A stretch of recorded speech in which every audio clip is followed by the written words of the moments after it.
नमस्कार. हिंदुस्तान पोस्टमध्ये आपल्या सर्वांचं हार्दिक स्वागत आहे. मी चंद्रशेखर नेने, आंतरराष्ट्रीय घडामोडींचा अभ्यासक. आपले व्हिडिओग्राफर रोहित आपल्याबरोबर आहेत. सरतं वर्ष 2024 आता संपायला 2 दिवस बाकी आहेत. हे हिंदूंच्याकरता सगळ्या जागतिक परिप्रेक्षात हिंदूंच्याकरता काही वाईट आणि काही चांगलं, काही कडू काही गोड असं गेलं. त्यातला कडू भाग अर्थात बांगलादेशातल्या हिंदूंची जी ससेहोलपट चालली आहे त्याच्याबद्दल आहे आणि त्याचंही लवकरच निराकरण होईल याबद्दल आपण आशावादी असलं पाहिजे. परंतु हिंदूंकरता गोड बातम्या अनेक आल्या. एक बातमी तर कालच आली. मुंबई हल्ल्याचा सूत्रधार म्हणून ज्याला म्हटलं गेलं अब्दुल रहमान मक्की, त्या अब्दुल रहमान मक्कीचा मृत्यू झाला पाकिस्तानात. लाहोरमध्ये एका हॉस्पिटलमध्ये त्याला हार्ट अटॅक आला असं सांगितलं गेलं. पण ते खरं आहे असं पाकिस्तानी लोकांनासुद्धा वाटत नाही.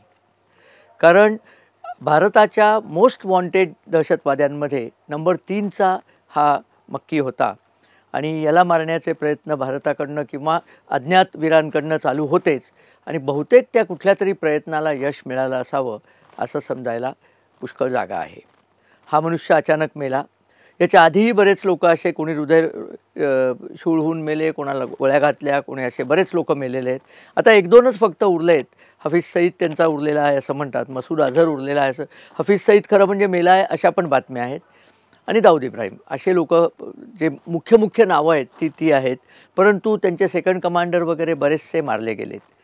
अमेरिकेच्या CIAची एक निवृत्त अधिकारी सारा ॲडम्स त्यांनी सांगितलं की भारत आणि तालिबानला याचं कॉन्ट्रॅक्ट दिलेलं आहे. अफगाणिस्तान, तालिबान आणि भारत यांचे संबंध अतिशय घट्ट झालेले आहेत. त्यांनी तालिबानला कॉन्ट्रॅक्ट दिलं आहे की तुम्ही पाकिस्तानात जाऊन या लोकांना उडवा.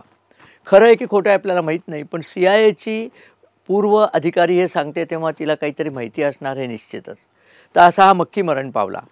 परंतु त्याहून महत्त्वाची गोष्ट म्हणजे पाकिस्तानच्या लष्कराने आततायी कृती करून मंगळवारी, म्हणजे एक आठवडा आता त्याला होईल, अफगाणिस्तानवरती जाऊन काय केलं तर बॉम्बिंग केलं. त्यांच्याकडे F-16ची विमानं आहेत, अमेरिकेची F-15 विमानं, F-16 विमानं, ती वापरून त्यांनी अफगाणिस्तानवरती बॉम्बिंग केलं. कुठे केलं बॉम्बिंग? तर अफगाणिस्तानमध्ये जो पख्तिया प्रांत आहे, पख्तिया प्रांत म्हणजे पख्तून आणि पठाण. पठाण हा पठाणांच्या भाषेतला शब्द नाही आहे, त्यांची दरी म्हणून जी भाषा आहे त्याच्यात ते पख्तून म्हणतात स्वतःला. तर पख्तूनांचं सर्वात जास्ती प्राबल्य असलेला प्रांत म्हणजे पख्तिया. हा पख्तिया साधारण अफगाणिस्तान आणि पाकिस्तानच्या सीमेवरती एका बाजूला ड्युरंड लाईन त्याला लागलेली आहे आणि एक प्रकारे अफगाणिस्तानच्या आग्नेय दिशेला हा पख्तिया प्रांत आहे. तिथे बारमल नावाचं जे गाव आहे त्या बारमल गावावरती पाकिस्तानच्या मोठ्या जेट्सनी येऊन बॉम्बिंग केलं. आता 2 गोष्टी झाल्या. पाकिस्तानने सांगितलं की आमच्या इथून जे पळालेले TTP तेहरीके तालिबान पाकिस्तानचे दहशतवादी आहेत ते तिथे लपले म्हणून आम्ही तिथे जाऊन बॉम्बिंग केलं. हा पाकिस्तानचा दावा आहे. अफगाणिस्तानातल्या लोकांनी सांगितलं बुधवारी सकाळी की आमच्या इथल्या काही महिला आणि काही मुलं फक्त मेली आणि हे निरपराध मारले गेले, याचा बदला आम्ही नक्की घेऊ. पाकिस्तानला याचं उत्तर द्यायला लागेल आणि याची किंमत चुकवायला लागेल. हे 2 परस्पर विरोधी दावे आलेले आहेत. हा बारमल जो प्रांत आहे, या बारमल प्रांतात एक अंगूर अड्डा नावाचं एक जागा आहे. त्या अंगूर अड्ड्यापासून पाकिस्तान आणि अफगाणिस्तानामध्ये यायला वाट आहे. थोडीशी खिंड आहे आणि थोडंसं म्हणजे बॉर्डर सिक्युरिटी वगैरे तिथे असते. तर त्या अंगूर अड्ड्यावरती सुद्धा हल्ले झालेत आणि आता हे हल्ले झाल्यानंतर 4 दिवसांनी म्हणजे मंगळवारी हल्ले झाले आणि काल जवळजवळ अफगाणिस्तानच्या तालिबानचे 15,000 ते 30,000 सैनिक पाकिस्तानावरती हल्ला करायला आले आहेत आणि त्यांनी दणादण पाकिस्तानवरती हल्ला करायला सुरुवात केली. त्यांनी तर सांगितलं आम्ही पाकिस्तानी सैन्याचा एक मेजर आणि 20 सैनिक मारले आणि आणखीन आम्ही मारतच चालले आहोत. आता आम्ही थांबणार नाही. आमच्या निरपराध लोकांवरती जर तुम्ही विमानातनं येऊन बॉम्ब हल्ले करता. बरं, याच्यात काय असतं की विमानाच्या विरुद्ध अजून तरी तालिबानच्याकडे शस्त्र नाही आहेत, म्हणजे विमानविरोधी तोफा नाही आहेत, मिसाईल्स नाही आहेत, विमानं उडवतील अशी मिसाईल नाही आहेत. त्यामुळे एक प्रकारे तालिबानला याला प्रत्युत्तर देताच आलं नसतं अशा प्रकारचा हल्ला पाकिस्तानी सेनेने चढवला. पाकिस्तानी सेना ही लढण्याकरता प्रसिद्ध नाही आहे. निरपराध, निशस्त्र, ज्यांना लढता येत नाही अशा लोकांना मारून त्यांच्यावरती अत्याचार करण्याबद्दल प्रसिद्ध आहे. लढायची वेळ आली की ते पळून जातात किंवा शरणागती देतात. जसे 1971मध्ये त्यांनी 93,400 सैनिकांनी भारतापुढे शरणागती दिली. दुसऱ्या महायुद्धानंतर एवढी प्रचंड शरणागती दिलेले कोणीच नाहीत. आणि यांनी केलं काय, लढले वगैरे काही नाही, इथे येऊन 2 वर्ष फुकट खाल्लं आणि पाकिस्तानात गेले. पाकिस्तानात गेल्यावरती त्यांना बलुचिस्तानच्या लोकांवरती सोडण्यात आलं की तुम्हाला नाहीतरी फक्त निशस्त्र लोकांना मारता येतं, निरपराध नागरिकांना मारता येतं, चला बलुचिस्तानमध्ये तुमचं काम सुरू करा.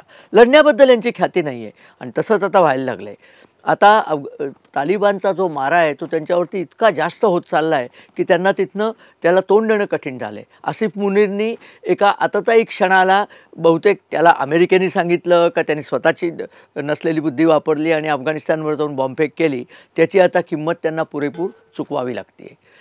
हा बारमल जो प्रदेश आहे, या बारमल प्रदेशामध्ये बाय द वे एक गोमाल नावाची नदी वाहते. ही गोमाल नदी जी आहे, ऋग्वेदामध्ये ज्या नदीचं नाव गोमती होतं ती हीच नदी. आता कोणी म्हणेल की लखनौला गोमती नदी आहे. लखनौची गोमती नदी ही ऋग्वेदाची आठवण म्हणून नंतरच्या लोकांनी ती नावं दिलेली आहेत. उदाहरणार्थ शरयू, अयोध्येला जी शरयू नदी आहे ना, ती ओरिजिनल शरयू नदी अफगाणिस्तानामध्ये हरिरुद, दरी भाषेमध्ये रुद म्हणजे रिव्हर म्हणजे नदी, हरी हे त्या नदीचं नाव आहे. तर हरिरुद ही ओरिजिनल त्यांची नदी आहे.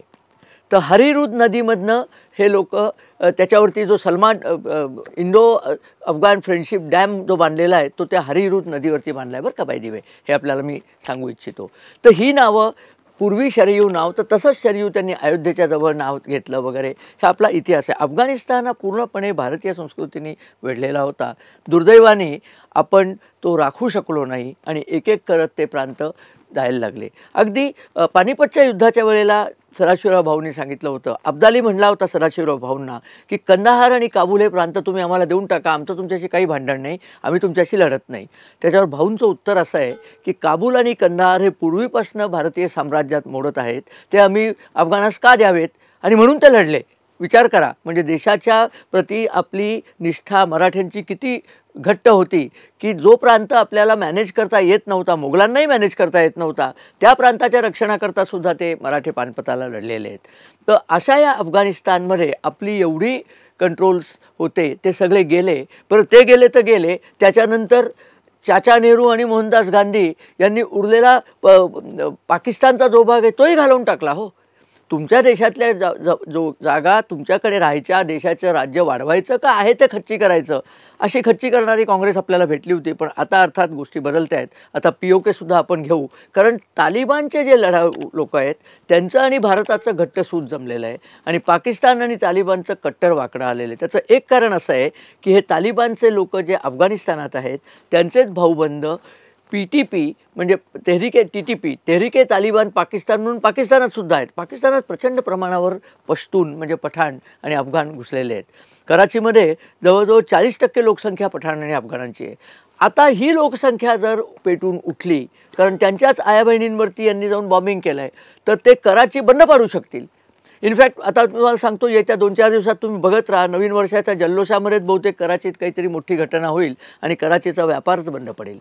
अशा प्रकारचं या तालिबानचं वर्तन आहे. तालिबानचे सुसाईड बॉम्बर असतात. त्यांनी परवाच कोयटामध्ये एक मशीद उडवली होती. अशा अनेक ठिकाणी त्यांचं चालू आहे. त्याच्या आधी थोड्या दिवसापूर्वी त्यांनी पाकिस्तानी सैन्याचे 19 जवान आणि 1 मेजरला मारला आणि ते आता पाकिस्तानी सैन्य, पाकिस्तानी पोलीस, पाकिस्तानी रेंजर यांच्या जीवावर उठलेले आहेत. कारण त्यांना आणखीन एक राग आहे की इम्रान खानला तुरुंगात टाकलं आहे. इम्रान खानचं पूर्ण नाव आहे इम्रान खान नियाजी. नियाजी ही टोळी आहे, ही अफगाण टोळी होती. तो येऊन म्हणजे त्याचे पूर्वज येऊन लाहोरजवळ मियावाली नावाच्या एका गावी वस्ती केली. त्यामुळे आता त्यांना कोणी पठाण म्हणत नाही, पण ते मूळचे पठाणच आहेत. आणि हे TTP वगैरे सगळे इम्रान खानचे पाठीराखे आहेत.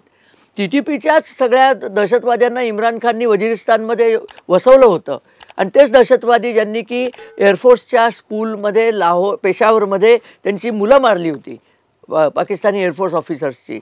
या लोकांना कुठेही लाज शरम नाही आहे. मारायचं असेल तेव्हा, आणि तेही मुलं आणि निशस्त्र लोकांना मारण्यामध्ये यांना त्याचं काहीच वाटत नाही. असा प्रकार चालू झाला आहे. पण आता मात्र यांना जड पडतं आहे. आत्ताच मी एक इंटरव्ह्यू पाहिला. हुसेन हक्कानी म्हणून पाकिस्तानचे राजदूत अमेरिकेत होते. त्या हुसेन हक्कानींनी असं स्पष्ट म्हटलं की अगदी TTP आणि अफगाण तालिबाननी येऊन तुमचे सैनिक मारले तरीही अशी एकदम मोमेंट घ्यायची आणि त्यांच्यावर जाऊन बॉम्ब टाकायचे, हा मूर्खपणा आहे. आंतरराष्ट्रीय राजकारणात या प्रकारचे इम्पल्सिव्ह मुवमेंट करू नयेत. आणि ते केले तर आता निस्तरायचे कोणी? कारण सैनिक तर पळून चाललेत. सैनिक चौक्यासुद्धा राखत नाही आहेत. अफगाण पाकिस्तान बॉर्डरवरच्या चौक्यासुद्धा सोडून पाकिस्तानी सैनिक पळत चाललेले आहेत आणि त्यांच्यामागे तालिबानचे लोक लागले आहेत. बरं, तालिबानच्या हातामध्ये सध्या अत्याधुनिक शस्त्र आहेत. विमानवेधी तोफा नाही आहेत, मान्य आहे, पण त्यांच्याकडे रॉकेट लॉन्चर आहे, त्यांच्याकडे मशीन गन आहे, त्यांच्याकडे स्मॉल आर्म फायर आहे, त्यांच्याकडे छोट्या मॉर्टार्स आहेत आणि टँक्स आहेत. ते टँक्स घेऊन आलेत पाकिस्तानच्या अंगावरती. आणि आता पाकिस्तानला कळत नाही करायचं काय. 6.25 लाख खडी आर्मी आहे पाकिस्तानची, पण पाकिस्तानची आर्मी लढणं सोडून बाकी सगळं उद्योग करते. कराचीमध्ये मी एकदा गेलो होतो. त्यांनी मला सांगितलं आमच्या इथला हाऊसिंग बोर्ड पण आर्मीच चालवते, कराचीचा पाणीचा सप्लाय पण आर्मीच चालवते. मग सगळे आर्मींनी न करणारे धंदे करायचे आणि त्यातनं पैसे करायचे आणि मस्त पैसे उडवायचे. ते पैसे घेऊन अमेरिकेला परागंदा व्हायचं, हे त्या आर्मीचं एकमेव ध्येय आहे. असली आर्मी आणि असले ऑफिसर्स कोणाशी आणि कसे लढणार आहेत? बरं, त्यांचाच जनरल जंजुआ, त्यांनी आसिफ जंजुआ त्यांचा जो जनरल होता ना, त्यांनी 2 वर्षापूर्वी सांगितलं होतं इम्रान खानच्या बरोबर असताना की मी कसा लढणार, माझ्या तोफांमध्ये घालायला गोळे नाही आहेत, टँकमध्ये घालायला इंधन नाही आहे, विमानामध्ये घालायला इंधन नाही आहे, मी कसं करणार? त्यामुळे त्या सैन्याची आता क्षमता पूर्ण गेलेली आहे, हत्यारं गंजलेली आहेत, माणसांना स्पिरिट नाही, माणसांना पळून जायचं आहे. पाकिस्तानचे तुकडे पडण्याचा क्षण फार दूर नाही, तो क्षण येत्या वर्षात यावा ही शुभेच्छा भारतीयांना. आणि पाकिस्तानचा तुकडे पडून पडून शेवटी पार विनाश व्हावा हा आपला एक म्हणा शाप म्हणा काय तो पाकिस्तानला देऊन मी हा व्हिडिओ संपवतो. आपल्याला जर हा व्हिडिओ आवडला तर आपण आपल्या मित्रपरिवाराबरोबर शेअर करा, आमच्या चॅनलला सबस्क्राईब करा आणि आपल्या कमेंट्स आणि आपले लाईक्स आमच्याकडे येऊ दे. पुनश्च एक वार माझ्यातर्फे आणि संबंध हिंदुस्तान पोस्टच्या परिवारातर्फे आपल्याला येत्या वर्षाच्या हार्दिक शुभेच्छा. नमस्कार आणि धन्यवाद.